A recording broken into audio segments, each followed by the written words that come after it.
So the purpose of this video is to show you what a student check-in form looks like from the student's perspective. If you've read the website, then you know that a student check-in form is basically a QR code that goes in your window or somewhere in your classroom, and its purpose is to allow students to communicate with a teacher that they feel safe with about their mental health at the moment. So I'm going to go ahead and fill out this form as if I were a student. Now, before I fill it out, I do want to tell you I am going to be filling this out twice because I want you guys to see there is a difference between I'm feeling great and I'm struggling. These two will take you to a different place than these right here. So the first time I'm going to say that I'm feeling great, and then I'm going to go next. The next question is going to ask them, do you want to tell me more? They have the option of saying yes or no. And it's also reminding them that this is only for your eyes, so you're the only one that will be reading this. So I'm going to say yes, just so you can see what it looks like. And then with the next questions, it's going to ask them, tell me why you're feeling this way. So maybe they're having a great day because they got an A on a test, and they just really want to tell me. So they would have the option of telling me why they're feeling this way. It's just a chance for them to brag about why their day is going good. Students may not just want to tell you how they're feeling bad. They may want to tell you why they're feeling good. And you just might not be there to talk one-on-one, or maybe they just feel comfortable talking through the screen. So I'm going to go ahead and put next.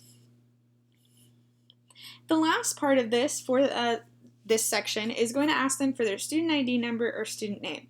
Neither one is required, and the reason for that is we just want to give them an option to tell us who they are in a way that they feel comfortable. So they can do both, they can do either. A lot of students are not going to notice that it's not required, so they're probably going to fill it out anyways. So I'm going to go ahead and put the student ID number, and I'm going to put their first name. Then I'm going to submit it. So what's going to happen is I would get an email in my email inbox, and it would tell me about this student that filled out this form. So it's going to say student check-in notification, and it's going to tell me all the things that this student put down. By doing this, it allows me to see what's going on with this student, so maybe next time I see this person, I can go like, oh, congrats on that A. It just shows you that you care, and it's also, again, allowing them to communicate in a way that feels safe for them, which, for this day and age, is usually behind a screen.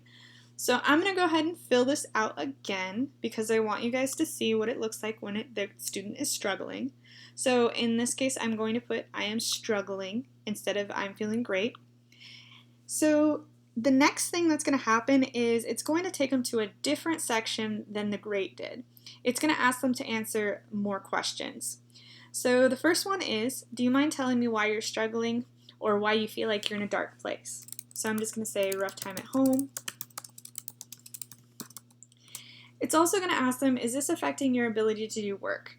It honestly opens a doorway so we can kind of see hey, this kid's having a hard time, this is probably why their work is being affected. It just gives you a little bit more information on how this is affecting them overall. And then, would you like to meet with me? So if the answer is yes, and they give me their student ID and their student name, then what I would do is I would go up to the student and just say, hey, you said you wanted to meet with me, is everything going okay? It just, basically, they may not feel safe going up to your desk the first time and saying hey, I want to talk to you. This is kind of a way for them to tell you that they want to talk to you, and again, a way that's safer for them.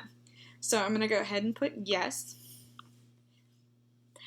And then the last part it's going to take them to is the same thing as the other one, which is just going to ask them for their student ID number and student name. We decided on the student ID number as well as the name, because some students may feel more comfortable just giving you the student ID number. It still gives them a chance to feel like they're more anonymous than giving the student name.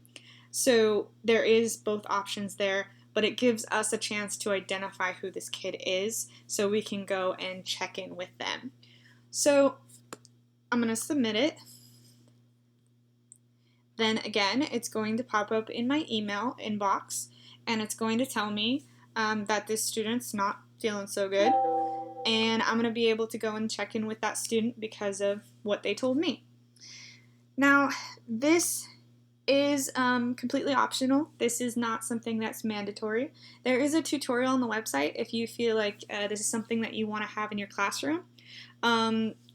It's just something that helps students communicate about their mental health.